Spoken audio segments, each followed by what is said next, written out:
حضرت بشر آفی شراب کا کاروبار تھا، شرابی تھے اور شراب کا کارخانہ تھا، ان کا کارخانہ چلاتے تھے شراب کا۔ گلی میں آ رہے تھے، شراب کے نشے میں دھت تھے، گلی میں گزر رہے تھے تو کاغذ کا ایک ٹکڑا زمین پہ پڑا تھا جس پہ لکھا تھا اللہ۔ شرابی آدمی، کارخانہ شراب کا، وہ نظر پڑی نا کہ اللہ کا نام لکھا تھا، تو مسلمان نا بشر، وہ کاغذ کا ٹکڑا اٹھایا تو دل میں سوچا میرے اللہ کا نام لکھا ہے، شراب پی ہوئی ہے، شراب کے نشے میں مست ہے، وہ نام کو چوما، اللہ کا نام، اس پر مٹی گرد و غبار اس کو صاف کیا، صاف کر کے عطر لگایا، عطر لگا کے قرآن مجید میں رکھ کر اونچی جگہ رکھ دیا۔ شہر بغداد کے جو اللہ کے ولی تھے انہیں حکم ہوا کہ جاؤ بشر کو جا کے ہمارا سلام کہو، اور سلام کہہ کے میرا پیغام بھی دے دو۔ اشارہ ہوا، القاء ہوا، جاؤ بشر کو کہو اللہ نے تجھے سلام بھیجا ہے، اور اللہ فرماتا ہے تو نے میرے نام کی عزت کی ہے، میں نے تجھے قابل عزت بنا دیا۔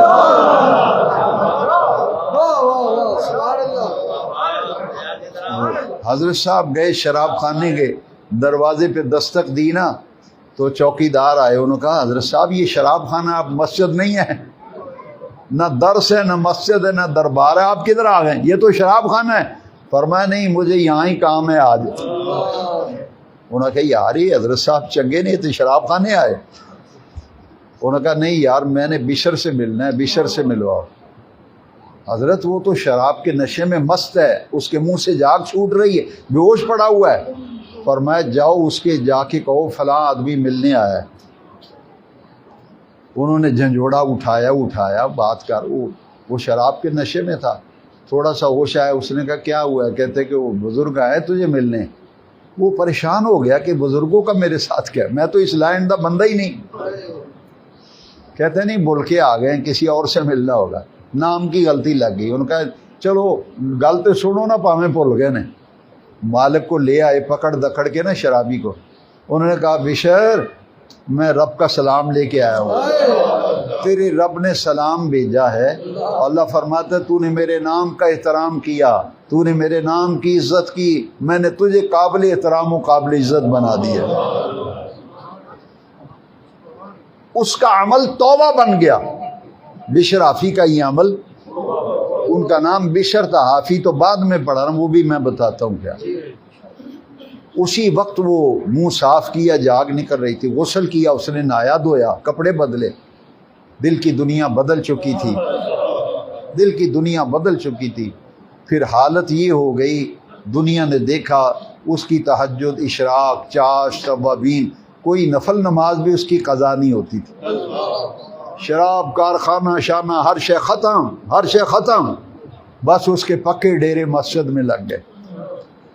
ایسی زندگی بدلی، ایسی زندگی بدلی، جن راستوں سے چلتا تھا، جن راستوں پہ وہ بشر، اور جب یہ اللہ کا سلام بھی ملا اور پیغام بھی ملا کہ تو نے میرے نام کی عزت کی، ہم نے تجھے قابل عزت بنا دی، تو اس وقت وہ ننگے پاؤں تھا بشر۔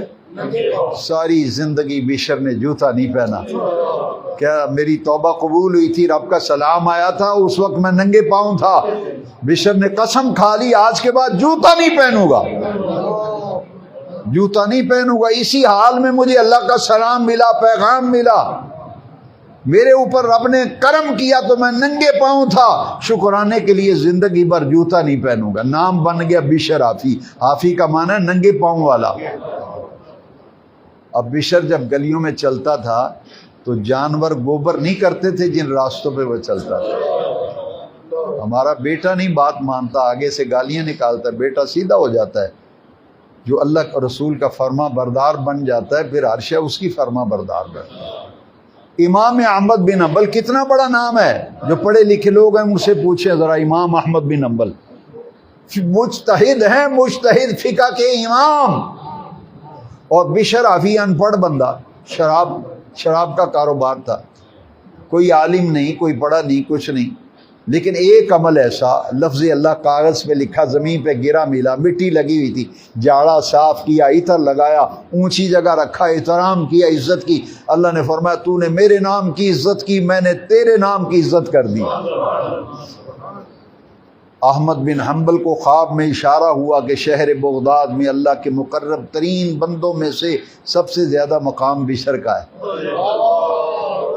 امام احمد بن حنبل دن کو ممبر پہ درس دیتے تھے، مصلی پہ نمازیں پڑھاتے تھے، حدیث پڑھاتے تھے، جب ساری دنیا سو جاتی تھی چپکے سے گھر سے نکلتے تھے، بشر کے پاؤں دباتے، ٹانگیں دباتے تھے، بشر آفی کے پاؤں دباتے، ٹانگیں دباتے تھے۔ ایک دن کسی نے دیکھ لیا کہ امام احمد بن حنبل رات کو 1 بجے نکلتا ہے، جاتا کہاں ہے؟ پیچھے پیچھے گیا، دیکھا کہ امام احمد بن حنبل بشر آفی دیوار کے ساتھ مسجد میں ٹیک لگا کے بیٹھا ہے، امام احمد بن حنبل پاؤں بھی دبا رہا ہے، پنڈلیاں بھی دبا رہا ہے۔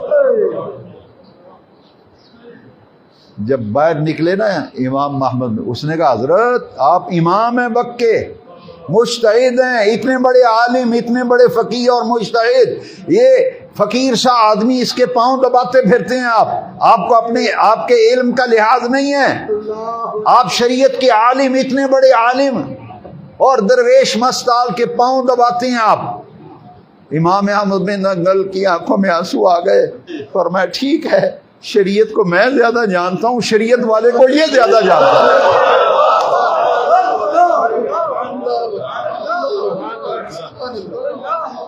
احمد بن حنبل فرمایا ٹھیک ہے، شریعت کو میں زیادہ جانتا ہوں، مگر شریعت والے کو یہ زیادہ جانتا ہوں، میں اس لیے اس کے پاؤں دباتا ہوں۔ اور بزرگوں نے لکھا ہے کہ فیض کی ابتدا پاؤں دبانے سے ہوتی ہے۔ فیض کی ابتدا ماں کے پاؤں دبایا کرو، فیض لینا ہے نا، باپ کے پاؤں دبایا کرو، مرشد کے پاؤں دبایا کرو، استاذ کے پاؤں دبایا کرو، کیونکہ بزرگوں نے تصوف کی کتابوں میں لکھا ہے فیض کی ابتدا پاؤں دبانے سے ہوتی ہے۔ ماں کے پاؤں دبا کے سویا کرو، باپ کے خدمت کر کے سویا کرو، یاد رکھو جس کو ملا عاجزی سے ملا، جس کو ملا انکساری سے ملا۔ امام احمد بن حنبل، میں بات مکمل کر دوں، تھک تو نہیں گئے؟ میرے اختیار میں نہیں ہوتا، پھر مجھے احساس نہیں ہے کہ وقت زیادہ ہو گیا، میں مکمل کرنا چاہتا ہوں۔ وہ امام احمد بن حنبل درس دے رہے، مدرسے میں پڑھا رہے تھے، مجتہد ہیں، فقہ کے امام۔ ایک عورت آ گئی، اس نے پردہ کیا ہوا ہے، با پردہ عورت، وہ مسئلہ پوچھنے آئی۔ عورت کہتی ہے حضرت جی ایک مسئلہ پوچھ رہے ہیں۔ فرمایا پوچھو بیٹا کیا مسئلہ ہے؟ کہتی ہے میں نے اس زمانے میں رات کو قافلے چلتے تھے نا، اور وہ ان میں چراغ ہوتے تھے، لائٹیں ہوتی تھیں، جیسے بتیاں ہوتی ہیں، وہ اندھیرے میں لائٹیں لے کے چلتے تھے، قافلے، اونٹوں کے قافلے۔ رات کا وقت ہو گیا تو اونٹوں کا ایک قافلہ اس خاتون کے گھر کے قریب میدان تھا، وہاں وہ قافلہ رات کو ٹھہرا تو پورے ہر اونٹ پر ایک قندیل لگی ہوئی تھی۔ وہ قندیل روشن تھی نا، تو اس بی بی کے گھر میں چراغ میں تیل ختم ہو گیا تو اس نے وہ اس روشنی میں سوت کاتا تھا، پرائی روشنی میں۔ یہ دیکھیے اللہ والوں ہمارا کیا حال ہے، پھر کہتے ہیں وہ میرا منڈا نہیں میری گل مندا، اور میں سیدھا ہو گیا، تی میں آکڑ دی اگوں۔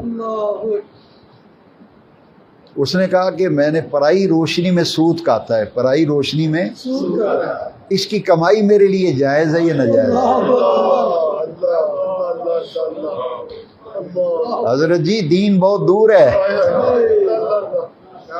دین لے ہونا ہے ایسا، دین بہت دور کی بات ہے، پہلے عمل کر کے تو دکھاؤ نا۔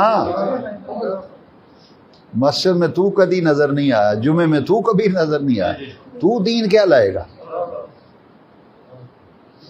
اس نے کہا حضرت جی پرائی روشنی میں سوت کاتا ہے، اس کی کمائی میرے لیے جائز ہے یا ناجائز؟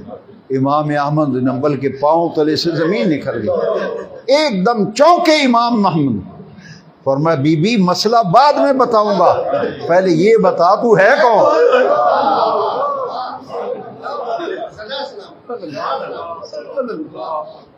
وہ خاتون بولی، عورت کہنے لگی حضرت جی تعارف نہیں کرتے، نہ ذات پات پوچھتے ہیں، مسئلہ بتا دیں، میں جو بھی ہوں مسئلہ بتائیں۔ فرمایا نہیں مسئلہ بعد میں بتاؤں گا، تو ہے کون؟ اس نے بتایا نہیں، کہتی نہیں مسئلہ بتا دے، میں جو بھی ہوں میں مسئلہ پوچھنے۔ تو آپ نے نا سر جھکا کے فرمایا لگتا ہے تو بشر آفی کی ہمشیرہ ہے، لگتا ہے تو بشر آفی کی، یہ تقوی ملا ہے تو ایسے لوگوں کو ملا ہے۔ جامع مسجد بغداد میں نماز فجر پڑھ کے نمازی نکلے نا، تو ایک نمازی نے چیخ ماری، اس کی چیخ نکل گئی، دوسرے نمازیوں نے اسے پکڑا، اسے کوئی بچھو نہ کاٹ گیا ہو، سانپ نہ کاٹ گیا، کیا ہوا ہے؟ انہوں نے کہا حاجی صاحب نمازی صاحب خیر ہے؟ انہوں نے کہا نہیں یار، لگتا ہے بشر آفی کا انتقال ہو گیا۔ انہوں نے کہا لگتا ہے بشر آفی فوت ہو گیا۔ انہوں نے کہا تجھے کیسے پتہ چلا؟ ہم نے تو کوئی خبر اعلان اطلاع نہیں سنی۔